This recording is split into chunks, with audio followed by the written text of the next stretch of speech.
Talofa o atamua le Samoa Entertainment TV mai pia ai usi mai whafonga. Ua whamanino mai le komisina o le ofisa o whainga palota le fionga tuia filolo John Stanley. Le mafua angana ia le tali ai le talo sanga al vasenga o tustala. Male au whaasalalau, ile taimina siaki alo ia ile lola palota le tumalo vai maunga tolu, ile astona ina tenei. Sau no tuia filolo, o lo mulmulta ia lava le tulafono e pe ona iai. O le taimi e vase ai lola e na o la tau masui mai le tumalo. Ai o le taimi e tatala ai pusa e toi whaitau alo ia. O le taimi le na e whaatoa whaatanga i loa tustala, o na o la tau mōli mawina. Nana na whaitugere le whamtalanga o na sai mai lumba le sai umaskrutini o lola. O skrutini o lola i lalo tulafono ngā o tangata whaatanga ina le komisina. O le recount, taimi lana, e tali ai au tau. Manino o tulafono, e paro tasi sila foi tulafono.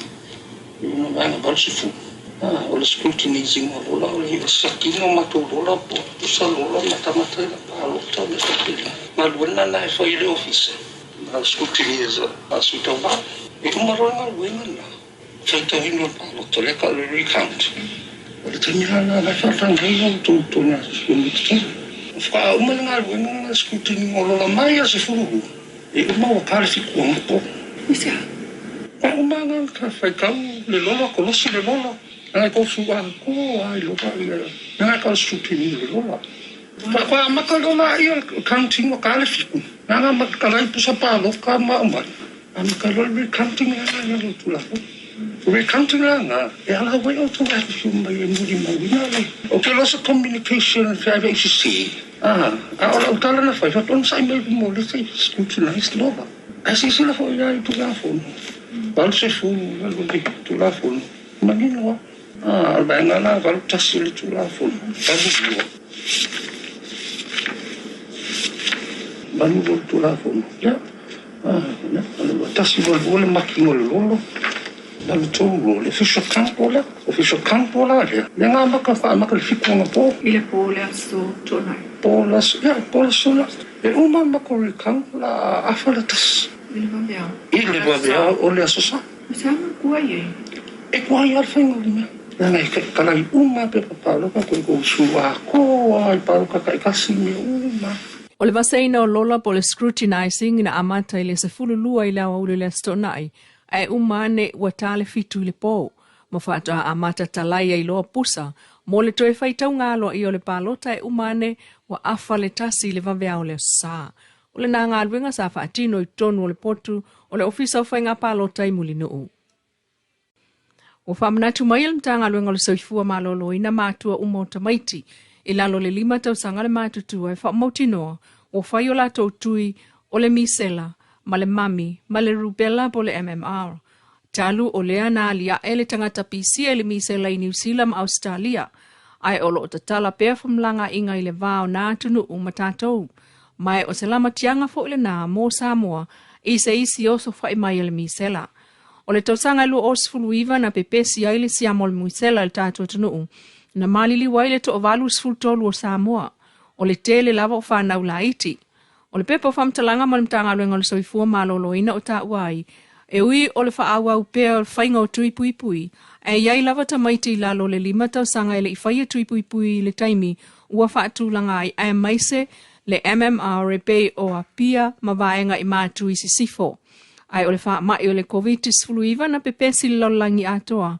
Nā laio nā awhia fo i le au whai o whanau e whai tui pui pui mō wha mai ta maiti e au whiai. Ma le misela, wa taunu waile toi oso whai mai, o le nā wha ma i le tele o vaenga o le lalangi. Ua whautua ina malosi e lawa mtanga luenga soifua malolo ina mātua, e avanelo walo i se whale mai la tāne i se taimi vave. E whaile tui pui pui o le mami ma le rubella, le MMR e mana o mia le lua doses o le MMR vaccine, e ao na pui pui ma whaile tui i le iwa masina ma le 15. O le misela e mawalunga lava lo na pipisi o le siama e nofo i le isu ma whaua mai le wha i se itulau o le tangata ua pisia mai ma whaio na pipisi atu isi pe a tale ma mawhatua. A ma nawa leisi tangata i le ea o lo o siama pe papai fo i se me o lo i le siama matoe lote mata maleisu, po le ngutu, e mawhai o na te lele awanoa e a awhiaile nā tangata ile misela, pe a whai foi, e le i whaise tui pui pui, maonge vitamini lo na tino. O le whai lava o le tui pui pui o le MMR, e la i titiaile awanoa e te misela ai, pe mami foi po le rupela.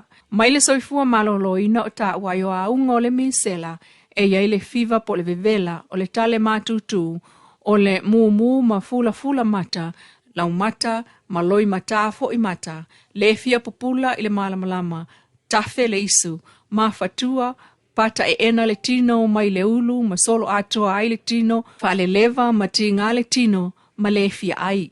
Ia va ai loa se fo ma i se taimi vavelava, pe a fai iwa iai se isi o le tau ainga, ua mawai nā a fianga, o a fianga o le misela e au fiai le a fai no talinga, e mawhai o na leanga i lava ma le whaalongo, o le tafi o le manawa, fula i le whai ai maanga iai, ina wha le tonu le mawhau ona o le misela, o whau tua maalosi mai ai le matanga alunga le soifua maloloina i mātua, e wha mautinoa, o whai tui pui o whanau, ma tui o le misela ai o tui pui o isi wha mai a fiai tamaiti. E oi o ti munga le Australian tenei e le itamala i le ansi singa a le Unio Europa e le maketi a nofotane i le nu o Toamua. O le isile na maketi sa whaatu i taimi o le whapaanga a le EU, CSSP ma le SVSG. Po le to manga moe popua ngā tia ma le li o malo Europa. O le aunga o le ansi singa i Toamua. O le tue mata i tū lea po o whaaua wa i lava maketi a nofotane. Lea sa whaatu pe mai el fsosoani a le EU i le lua tausanga. O le lua fe lua sifulu i le lua o lua. E si le lua fe tina toa mua sa a wail polkalame nofutane. Na moli mawina ai fua o le nāti na e pei o oloa e mawai tupe, ngā o sia lava i lima, ma to mai o le au nofutane. Mātangi ai le wha maite o tina ai o le siitia o lātou tūlanga. I tutono si o mangai a inga ai o lātou tane, po o whanau, ma mawhai ai foi o na sauwhanga le tina, I totono mea whai ai maise o le tau singol whanau. I le pepo whamtalanga mai le SVSG po le tō manga moe popua ngā tia, le whatalnoanga ma le pule o le porkalame le EU I Samoa, Shaleshi Prasa. Na ia stau noa I la ngona le mita le sao o nofutane o lo whaia nei mō lātou ainga ma lau tele. E la ngona fo I le whaangai e tia I le ase singa I le so, a wae le I mawhai e ti munga o na tau fia ia le ase singa. Ua mawhai ai o na tātou wheloa ai, ma le lale lei o te tamaita I e ana ngā ruenga o whaali, ai o le mātanga o fia foi o lo lātou ma au. Sāno foi prosara o le peukalame le nei, e tā ua tele ia teia ona o le whaamano si au, e tinam tamaita ai ma wha oa ina ai lātou, ai o se wha awala lea ia loa I ai lea ia te tau o le tina foi lātou, I mea e mawhai o na ia whaatino. O to mai e pei o le me tau lima la langa, o tāleni ese mai tina pe o le sui mai si awala. O lo o mawai tupe ma whaaititi ai le o la whaalangolango. Ua sui ai le tina sa sawa aina le mativa ma le letango lima. Ise tina ua ia te iel to mai ngalue ai ma avea o se tamaita I ena te mawhai o na whaawa wai peo na soi fua manuia. Mawhai fo ilona sao I le tamau ainga o Samoa. Ma mori mawai le no fotane o Toamua. Le sungaina I lau vai ane pala amo Elisara. I le whaaftaia e tina o lo lātou nuu. O le porkalame no fotane mai lava le amatanga. O whai ma whaatoanga la au aina o oloa la langa. Manga osi e lātou lava. O whai ngā ruenga whaatasi ai matama. Ma siti ai le tulanga o lātou ainga. E peo na moli maumaina I lau vi ane pala amo Elisala. Ai o sauno le prestene o le SVSG sili niulina jang. O le nofutane na so ai toa mua le lua o lua.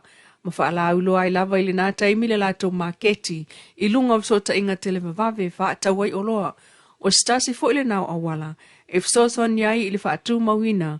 O le nau o tina e whaawau pea o na whaatino lātou ngā ruenga. Ia vea ai o se ala ngā tupe tupu pea le ainga. I le taimi o le asia singa na whaaftai ai fo I le whaipule o le itu malo mai Toamua. Ale vena ale sa awai au tia I le aso, whaaftai ai le SVSG o le EU mal CSSP, I le ao fia ai o Toamua, I ala tō polkalame ati na einuu. Mua I Sene TV mai pia na sa o kukonga o nā tamua, Nesa tai au ni aloko le tua, a pasoi.